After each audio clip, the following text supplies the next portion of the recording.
नमस्कार। आज हम डिस्कस करेंगे एचपीएसएससी का प्रीवियस पेपर। ये जो एचपीएसएससी का प्रीवियस पेपर है, इसका आज हम एचपीजीके का सेक्शन जो है वो डिस्कस करेंगे और डिटेल से डिस्कस करेंगे, ताकि आपको जो है आपके आने वाले एग्जाम में हेल्प मिल सके।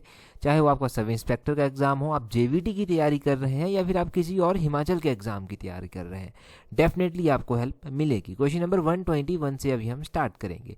यहाँ पर बोलते हैं Pin valley national park is located at which place in Himachal Pradesh. तो पिन वैली नेशनल पार्क बोलते हैं कि हिमाचल प्रदेश में जो है वो कहाँ पर स्थित है।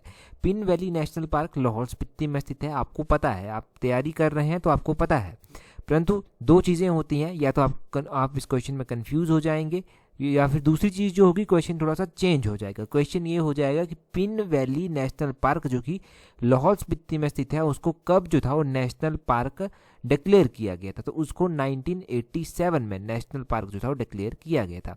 ये क्वेश्चन आपने याद रख लिया। इसके अलावा क्या है, हिमाचल में कोई और भी नेशनल पार्क हैं? जी हाँ, हिमाचल में 5 और नेशनल पार्क जो हैं वो स्थित हैं। अब ये 5 और नेशनल पार्क जो हैं वो कौन कौन से हैं, ये भी आपको पता होना चाहिए। जो 5 और नेशनल पार्क हिमाचल प्रदेश में स्थित हैं, इसमें सबसे पहला ग्रेटर हिमालय नेशनल पार्क आता है, इंद्र किला नेशनल पार्क आता है, खीर गंगा नेशनल पार्क आता है, तिम्बलबरा नेशनल पार्क आता है, और पिन वैली तो आपने पढ़ लिया।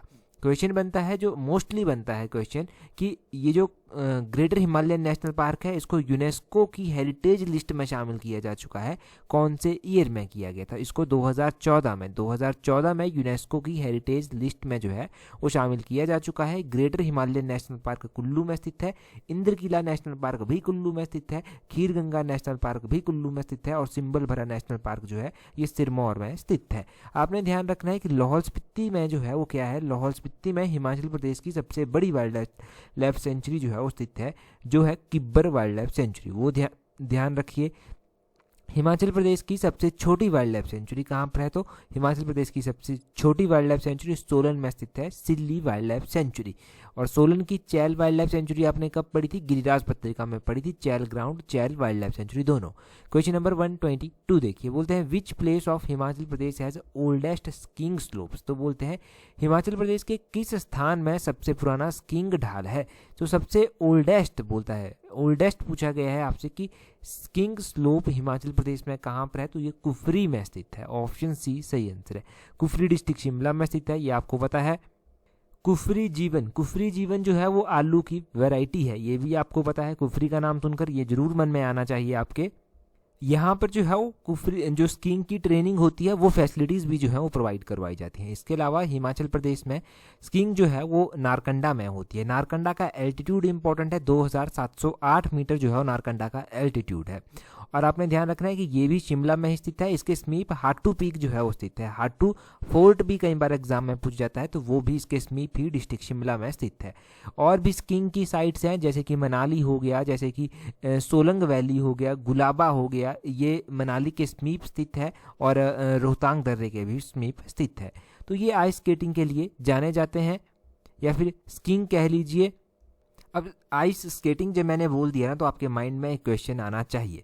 क्वेश्चन है कि आपको पता है पिछले साल 2022 में जो था वो 9th national ice hockey championship हुई थी।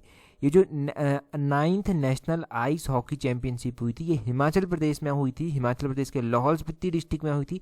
एग्जैक्टली ये काजा में जो था वो हुई थी। ये आपने ध्यान रखना है, हमने ये भी पढ़ा था, और ये मोस्ट इंपॉर्टेंट क्वेश्चन है, ये आप ध्यान रखिएगा। आइस जो हॉकी चैंपियनशिप हुई थी वो कहाँ पर हुई थी? काजा में हुई थी। अगला क्वेश्चन देखिए, अगले क्वेश्चन में क्या बोलते हैं, 123 क्वेश्चन में बोलते हैं in which year Bhagat Singh Thakur received the Parshuram award. जो जनरली हम क्वेश्चन पढ़ते हैं वो हम कुछ और पढ़ते हैं, यहाँ पर थोड़ा सा अलग पूछा गया है। बोलते हैं भगत सिंह ठाकुर, इनको परशुराम अवार्ड दिया गया है, ये कौन से ईयर में इनको दिया गया है? तो इनको जो ये अवार्ड दिया गया है 1997 में दिया गया है। 1997 में इनको ये परशुराम अवार्ड जो है वो दिया गया है। जनरली हम क्या क्वेश्चन पढ़ते हैं परशुराम अवार्ड के बारे में? हम पढ़ते हैं कि हिमाचल प्रदेश का पहला परशुराम अवार्ड जो था वो किसको दिया गया था। तो हिमाचल प्रदेश का पहला परशुराम अवार्ड किसको दिया गया था और कब दिया गया था? 1987 में दिया गया था। सुमन रावत को जो था ये दिया गया था। और ये जो 1997 में दिया गया था परशुराम अवार्ड, ये भगत सिंह ठाकुर को दिया गया था, जो कि बॉक्सिंग गेम से जो है वो संबंध रखते हैं। अगर गेम्स की हम बात करें तो गेम्स के बारे में आपने ध्यान रखना है कि इंपॉर्टेंट प्लेयर कौन कौन से हैं। पहले तो वीरेंद्र शर्मा, ये भी बॉक्सिंग के प्लेयर हैं एक। 1987 में इनको परशुराम अवार्ड दिया गया था, ये आप ध्यान रखिए। और 1987 में ही सुमन रावत को जो परशुराम अवार्ड दिया गया था, ये एथलेटिक्स से संबंधित रखती थी, ये भी आपको पता होना चाहिए। एक राजीव नैयर हैं, ये क्रिकेट से संबंध रखते हैं, ये भी आप ध्यान रखना इन प्लेयर का नाम। और एक प्लेयर हमने हाल फिलहाल में पढ़े थे गिरिराज पत्रिका में, जो हिमाचल प्रदेश के अर्जुन अवार्डी जो है वो घोषित किए गए हैं, जिनको अभी हाल फिलहाल में अर्जुन अवार्ड मिला। उनका क्या नाम है, तो उनका नाम भी आपको पता होना चाहिए, जिनको अभी हाल फिलहाल में अर्जुन अवार्ड से जो था वो सम्मानित किया गया। तो अर्जुन अवार्ड से किसको सम्मानित किया गया, विकास ठाकुर को। और विकास ठाकुर जो है वो वेट लिफ्टर हैं, ये आप ध्यान रखिए। इन्होंने जो था कॉमनवेल्थ गेम्स जो 2022 में हुई थी बिर्मिंघम में, उसमें इन्होंने सिल्वर मेडल भी जीता था, ये आपको पता होना चाहिए। इन्होंने जो था कॉमनवेल्थ गेम्स जो 2014 की थी, 2018 की थी, उनमें भी ये सिल्वर और ब्रॉन्ज मेडल जीत चुके हैं। 2014 में इन्होंने सिल्वर मेडल जीता था, 2018 में इन्होंने ब्रॉन्ज मेडल जीता था, और 2022 में इन्होंने सिल्वर मेडल जो था वो जीता। ये आप ध्यान रखिए। तो ये सारे इंपॉर्टेंट क्वेश्चंस बने यहाँ से 124 क्वेश्चन। कैसे भूल सकते हैं, किताबों का क्वेश्चन है। यहाँ पर बोलते हैं country life is a famous published work of, तो कंट्री लाइफ बोलते हैं किसका फेमस पब्लिश्ड वर्क है, तो ये नोराह रिचर्ड का ये एक फेमस वर्क है, किताब आप कह लीजिए। ऑप्शन ए जो है वो सही आंसर हो जाता है। हिमाचल के इंपॉर्टेंट राइटर्स जिन्होंने हिमाचल को लेकर किताबें लिखी, वो बहुत इंपॉर्टेंट होते हैं। एक क्वेश्चन अगर यहाँ से कोई पूछा गया ना, तो 1 नंबर आपका पक्का हो जाता है। अगर आप बात करेंगे इंपॉर्टेंट राइटर्स की, तो हिमाचल के ऐसे ही एक इंपॉर्टेंट राइटर हैं जिनका नाम है एल.सी. प्रार्थी। इन्होंने कुल्लू प्रदेश की कहानी किताब जो था वो लिखी थी, ये आप ध्यान रखिए। तारीख़े रियासत सिरमौर किताब रणजौर सिंह के द्वारा लिखी गई। Himachal Pradesh its a shape and state किताब जो था वो हिमाचल प्रदेश के पहले मुख्यमंत्री डॉक्टर यशवंत सिंह परमार के द्वारा लिखी गई। पॉलिएंड्री इन हिमालयाज, ये किताब भी डॉक्टर यशवंत सिंह परमार के द्वारा लिखी गई। और हिमालयन आर्ट किताब जे.सी. फ्रैंक के द्वारा लिखी गई। हिमालयन सर्किट किताब जे.डी. खोसला के द्वारा लिखी गई। और बुद्धिस्ट मोनेस्ट्री इन हिमाचल प्रदेश, ये ओ.सी. हांडा ने लिखी, ये भी इंपॉर्टेंट है। और आपने ध्यान रखना है कि मुक्तसर तारीख़े रियासत चंबा किताब ये गरीब खान के द्वारा जो था वो लिखी गई थी। अबॉर्ड ऑफ गॉड किताब भी एग्जाम में बहुत बार पूछी गई है, ये एंड्रयू विल्सन के द्वारा जो है वो लिखी गई है। और हिमाचल अतीत वर्तमान और भविष्य एक झलक किताब, ये देवराज शर्मा के द्वारा लिखी गई। किन्नर देश किताब एलाइड सर्विसेज एचएस में बहुत बार पूछी गई है, ये किताब राहुल संकृत्यान के द्वारा लिखी गई। और हिस्ट्री ऑफ मंडी विक्रम कायस्थ के द्वारा लिखी गई। बहुत पहले टेलीग्राम पर मैंने इस किताब का फोटो भी शेयर किया था। हिस्ट्री ऑफ मंडी स्टेट भी है एक, जो मनमोहन सिंह के द्वारा लिखी गई है। कांगड़ा पेंटिंग किताब बहुत बार एग्जाम में पूछी जाती है, एम.एस. रंधावा के द्वारा जो था वो लिखी गई थी। कांगड़ा पेंटिंग जो है उसकी थीम क्या है, उसकी थीम जो है आपने ध्यान रखनी है, उसकी थीम जो है वो है राधा कृष्ण के ऊपर बेस्ड। और आपने ध्यान रखना है कि कांगड़ा पेंटिंग जो था वो जब G20 summit last year Indonesia में हुआ था, तो उस टाइम जो था इंडियन जो प्राइम मिनिस्टर हैं उनके द्वारा यूएस के प्रेसिडेंट को ये भेंट की गई थी। ठीक है, ये भी आप ध्यान रखिए। तो ये सारे क्वेश्चंस बनते हैं, करंट अफेयर भी रिवाइज हो गया, क्वेश्चन भी रिवाइज हो गए, किताबें पेंटिंग सब कुछ रिवाइज कर लिया। अगला क्वेश्चन देखिए, अगले क्वेश्चन में क्या बोलते हैं who's arrest by the police on July 16, 1939 near Ghanati led to the infamous Dhami firing tragedy. तो बोलते हैं घृणित धामी गोलीकांड जो था वो घनाटी के समीप 16 जुलाई 1939 को हुआ।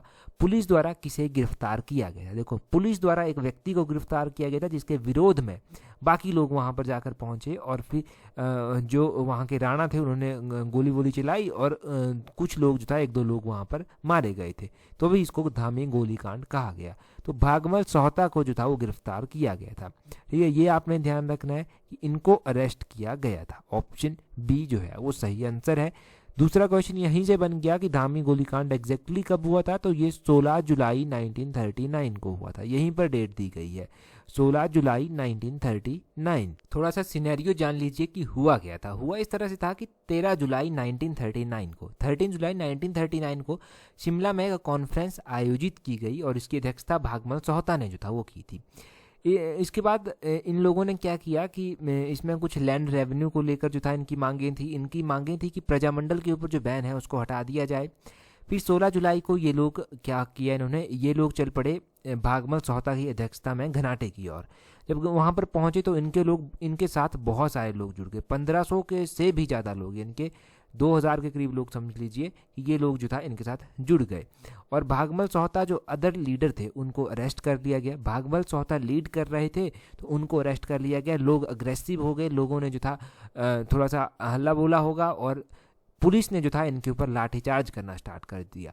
जब भीड़ जो था कंट्रोल में नहीं आई तो इन्होंने फायरिंग कर दी, जहाँ पर 2 लोग जो था वो मारे गए और उसके बाद जो था ये धामी गोलीकांड कहलाया।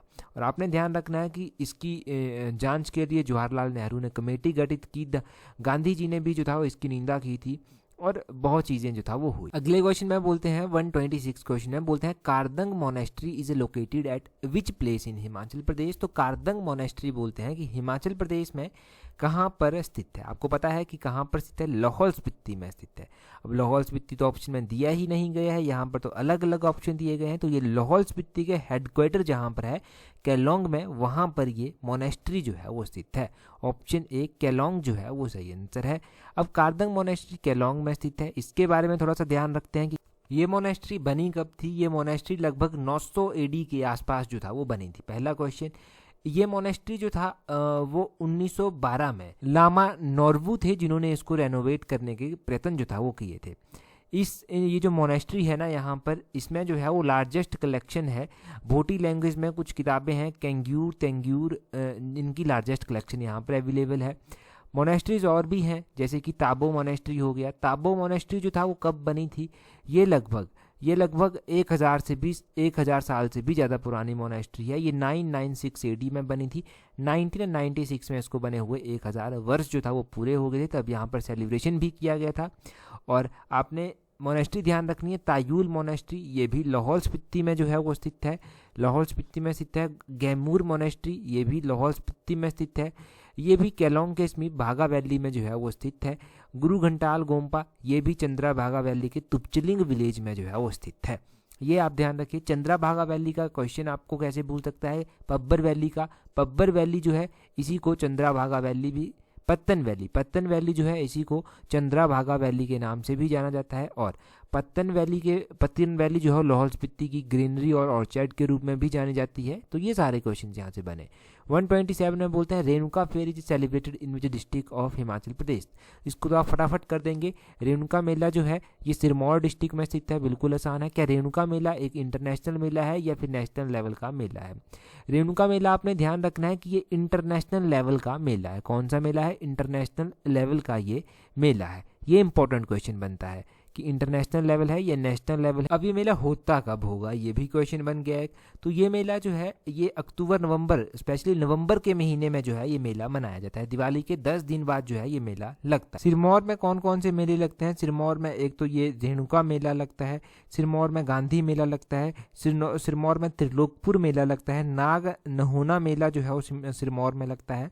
तो ये मेले आप ध्यान रखिए। नाग नहोना मेला जो है इसके बारे तो ये दशहरे के टाइम में जो है लगभग मनाया जाता है। नाग नहोना ये एक एंशियंट विलेज आप कह लीजिए, यहाँ पर सिरमौर में स्थित है और ये बाढ़ कभी आई होगी जिसके कारण ये ग्रसित हो गया है। और नहोना मंदिर में जो है ये मेला लगता है। ये आप थोड़ा सा जानिए। अगला क्वेश्चन जो है ये भी फेस्टिवल के बारे में है, तो यहाँ से भी थोड़ा सा जान लेंगे। बोलते हैं जिजेड festival is celebrated in which district of Himachal Pradesh. तो बोलते हैं जिजेड फेस्टिवल हिमाचल प्रदेश के किस डिस्ट्रिक्ट में मनाया जाता है? तो ये लाहौल स्पीति डिस्ट्रिक्ट में मनाया जाता है। ऑप्शन डी सही आंसर है। लाहौल स्पीति में कौन कौन से फेयर फेस्टिवल जो है वो मनाए जाते हैं? तो लाहौल स्पीति में लद्राचा मेला मनाया जाता है, इसको आप कैसे भूल सकते हैं। गोची मेला मनाया जाता है। लाहौल स्पीति में हालदा फेयर फेस्टिवल मनाया जाता है। ये इंपॉर्टेंट पहले तो आपने ध्यान रखने हैं। सोलन ऑप्शन में दिया गया है, सोलन के भी थोड़े से रिवाइज कर लेने हैं। सोलन में एक तो फेमस सुलीनी मेला जो है वो सोलन में लगता है। सुलीनी माता का मंदिर भी यहाँ पर स्थित है, तो मेला भी यहाँ पर लगता है। बिलासपुर दिया गया है, बिलासपुर की नलवाड़ी आप कैसे भूल सकते हैं। बिलासपुर की नलवाड़ी इंपॉर्टेंट है और ये W गोल्डस्टीन के द्वारा जो था वो स्टार्ट करवाई गई थी। हमीरपुर, हमीरपुर कैसे भूल सकते हैं आप, क्योंकि हमीरपुर में जो है वो बाबा बालकनाथ जी का मेला लगता है। क्वेश्चन है कि बाबा बालकनाथ मंदिर कहाँ पर स्थित है, तो हमीरपुर में स्थित है। हमीरपुर में ही इसी तरह का एक और मेला लगता है, वो है गसोता मेला। हमीर फेस्टिवल हमीरपुर में लगता है। सुजानपुर की होली वहाँ पर होती है जो कि फेमस है। तो ये सारे आप ध्यान रखिए। गसोता मेला कौन से महीने में लगता है, गसोता मेला मई महीने में जो है वो लगता है। सारे क्वेश्चंस कवर हो गए। अगला क्वेश्चन देखिए 129 क्वेश्चन बोलते हैं Patikari hydro electric project is constructed on which river of Himachal Pradesh. तो ये जो पटिकारी जल विद्युत परियोजना है ये हिमाचल प्रदेश की किस नदी पर है। पटिकारी जल विद्युत परियोजना की अगर हम बात करते हैं तो ये हिमाचल प्रदेश की कौन सी नदी पर है, ये हिमाचल प्रदेश की ब्यास नदी के ऊपर जो है वो स्थित है। ब्यास, ऑप्शन डी जो है वो सही आंसर है। अब ऑप्शन डी सही आंसर हो गया। अभी तो हम इंपॉर्टेंट परियोजनाओं के बारे में पहले जान लेते हैं। पहले तो आपने ध्यान रखना है कि जो पटिकारी परियोजना है ये 16 मेगावाट की परियोजना है। ये ब्यास नदी के ऊपर बनी हुई है। इसको जो एग्जीक्यूट करने वाली एजेंसी है वो पटिकारी हाइड्रो इलेक्ट्रिक प्रोजेक्ट लिमिटेड ही जो है वो इसको एग्जीक्यूट करता है, ये आप ध्यान रखिए। और ब्यास के ऊपर कौन कौन सी परियोजनाएं जो है वो बनी हुई हैं। लारजी परियोजना ब्यास के ऊपर बनी हुई है जिसको Himachal Pradesh state electricity board limited जो है वो एग्जीक्यूट करता है। उहल परियोजना जो है यहाँ पर बनी हुई है मंडी में। ये उहल परियोजना 14 मेगावाट की है। लारजी परियोजना 126 मेगावाट की है। उहल की अलग अलग स्टेजेस भी हैं आगे चलकर। ब्यास में ब्यास नदी पर जो है वो थाना प्लान परियोजना बनी हुई है जिसको Himachal Pradesh power corporation limited जो है वो एग्जीक्यूट करता है। और अभी एक क्वेश्चन इंपॉर्टेंट है आपके लिए कि कॉल डैम कौन सी परियोजना पर बना हुआ है। अभी इसका आंसर आप जल्दी से कमेंट करके बता दीजिए और इसको एग्जीक्यूट करने वाली एजेंसी ये भी आप कमेंट करके जो है वो बता दीजिए। इसको एग्जीक्यूट करने वाली एजेंसी और ये कौन सी नदी पर जो है। करंट आप कैसे भूल सकते हैं, जो करंट अफेयर हिमाचल का बनता है। एक परियोजना खबरों में थी जो हमने गिरिराज पत्रिका में पढ़ी थी, वो कौन सी थी, वो थी सुन्नी जल विद्युत परियोजना। सुन्नी जल विद्युत परियोजना को जो था वो हाल फिलहाल में मंजूरी दी गई थी और मंजूरी सेंट्रल गवर्नमेंट के द्वारा दी गई थी। तो ये परियोजना इंपॉर्टेंट हो जाती है। इस परियोजना की कैपेसिटी कितनी है, 382 मेगावाट इसकी कैपेसिटी है। इसको एग्जीक्यूट करने वाली जो एजेंसी है वो है सतलुज जल विद्युत निगम लिमिटेड, ये आपने ध्यान रखना है। और इसकी जो एस्टिमेटेड कॉस्ट है वो है 2614.51 करोड़, ये आप ध्यान रखिए। और सेंट्रल गवर्नमेंट ने कुछ बजट एलोकेट किया था इसके लिए, तभी ये खबरों में जो था वो आई थी, इसको भी आप ध्यान रखिए। तो ये गिरिराज पत्रिका में क्वेश्चन डिस्कस हुआ था। अगला क्वेश्चन देखते हैं। अगले क्वेश्चन में क्या बोलते हैं first Himachal Pradesh Vidhan Sabha secretary was. तो बोलते हैं हिमाचल प्रदेश विधानसभा के जो प्रथम सचिव थे, जो प्रथम सेक्रेटरी थे वो कौन थे। इस क्वेश्चन को नोट कर लीजिए, ये क्वेश्चन है, इसका सही answer option C NC Nandi. NC Nandi जो था वो हिमाचल प्रदेश विधानसभा के प्रथम हिमाचल प्रदेश विधानसभा थी उसके प्रथम सेक्रेटरी थे। अभी हिमाचल प्रदेश विधानसभा जो है वो बनी है, इसके जो स्पीकर बने हैं उनका नाम इंपॉर्टेंट है। मैंने आपको बताया है कि ये भी गिरिराज पत्रिका में कि स्पीकर जो बने हैं उनका क्या नाम है, उनका नाम है कुलदीप पठानिया। कुलदीप पठानिया डिस्ट्रिक्ट चंबा की भटियात विधानसभा कॉन्स्टिट्यूएंसी से संबंध रखते हैं। जो प्रोटम स्पीकर बने थे वो चंद्र कुमार जो था वो बने थे, जो ज्वाली विधानसभा क्षेत्र से संबंध रखते हैं। गिरिराज पत्रिका में ही आपने पढ़ा था कि हिमाचल प्रदेश में अभी हाल फिलहाल में जब सरकार बनी तो नए प्रिंसिपल सेक्रेटरी भी अपॉइंट किए गए। नए मुख्यमंत्री के जो नए प्रधान सचिव प्रिंसिपल सेक्रेटरी बने थे चीफ मिनिस्टर के, वो बने थे भरत खेड़ा। भरत खेड़ा आप ध्यान रखिए, इनका नाम भी इंपॉर्टेंट। जो नए चीफ सेक्रेटरी बने हिमाचल प्रदेश के वो कौन बने, वो बने प्रबोध सक्सेना। तो प्रबोध सक्सेना का नाम ध्यान रखिए। ये तो करंट इवेंट्स में जो क्वेश्चन चले थे, परंतु कुछ ऐसे पोस्टें हैं जो कुछ ऐसी पोस्टें हैं जिनके साथ कुछ नाम जुड़े हुए हैं जो इंपॉर्टेंट है। जैसे कि हिमाचल प्रदेश के पहले चीफ कमिश्नर NC नंदी थे। हिमाचल प्रदेश के पहले लेफ्टिनेंट गवर्नर मेजर जनरल हिम्मत सिंह थे। हिमाचल प्रदेश के पहले गवर्नर श्री S चक्रवर्ती थे। हिमाचल प्रदेश की पहली महिला गवर्नर श्रीमती शीला कौल थी। हिमाचल प्रदेश के पहले चीफ जस्टिस जो था वो जस्टिस मिर्जा अहमदुल्ला बेग थे। अभी हिमाचल प्रदेश की कार्यकारी मुख्य न्यायाधीश बनाई गई हैं, यानी कि एक्टिंग चीफ जस्टिस जो है वो बनाई गई हैं। उनका नाम कमेंट करके बता दीजिए। वो क्वेश्चन अभी डिस्कस नहीं किया है, परंतु टेलीग्राम पर मैंने उसकी न्यूज़पेपर कटिंग शेयर की थी आपके साथ। हिमाचल प्रदेश की पहले जो विधानसभा स्पीकर थे वो थे पंडित जयवंत राम। पहली महिला विधानसभा स्पीकर विद्या स्टोक्स थी। और हिमाचल प्रदेश के पहले चीफ सेक्रेटरी थे KL मेहता। तो ये सारे नाम आपने ध्यान रखने हैं ये सारे नाम जो है करंट इवेंट्स के साथ जो है वो जुड़े हुए हैं और इम्पॉर्टेंट है। अगले क्वेश्चन में बोलते हैं Chamba dominion was founded by. तो ये क्वेश्चन बहुत डाउटफुल रहता है हमेशा ही कि चंबा डोमेनियन की स्थापना किसने की थी। जब डोमेनियन आपसे पूछा गया है तो चंबा डोमेनियन राजा मेरुवर्मन के द्वारा स्थापित किया गया था। चंबा डोमेनियन के अलावा चंबा शहर जो है वो राजा साहिल वर्मन के द्वारा जो था वो स्थापित किया गया था। चंबा का नाम चंपावती के नाम पर रखा गया था। इनकी जो कैपिटल हुआ करती थी ना वो भरमौर में हुआ करती थी। इनके द्वारा कुछ इंपॉर्टेंट टेम्पल बनवाए गए जिसमें नरसिंह मंदिर आता है, लक्षणा देवी मंदिर आ जाता है डिस्ट्रिक्ट चंबा का, मणिमहेश मंदिर जो है वो डिस्ट्रिक्ट चंबा का आ जाता है।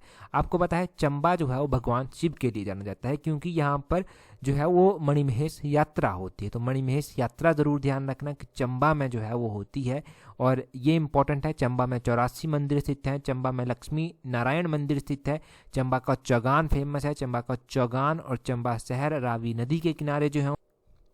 अभी एक क्वेश्चन आपसे पूछता हूँ, मंडी शहर की स्थापना किसने की थी? मंडी रियासत नहीं, मंडी शहर की स्थापना किसने की थी? जल्दी से कमेंट करके आप बता। और अगर आपको डेली क्विज जो है वो प्रैक्टिस करने हैं, क्वेश्चन जो है वो प्रैक्टिस करने हैं जिसमें आपको सही आंसर गलत आंसर दोनों पता चल जाएं, तो आप हमारा टेलीग्राम ज्वाइन कर सकते हैं। वहाँ पर शाम को 8 बजे आपको क्विज जो है वो प्रोवाइड करवाए जा रहे हैं 5 से 10 क्वेश्चन के बीच में। टेलीग्राम पर ज्वाइन करने के लिए अपना टेलीग्राम ओपन करना, वहाँ से सर्च करना @tolexam31। इस तरह से आपको हमारा टेलीग्राम चैनल मिल जाएगा। ज्वाइन कर लीजिए, क्विज जो है वो प्रैक्टिस कर सकते हैं। फेसबुक और इंस्टाग्राम पेज वो भी आप हमें वहाँ पर ज्वाइन कर सकते हैं। तो इस वीडियो में इतना ही काफ़ी है। So that's all for today. Thank you very much for watching and listening it very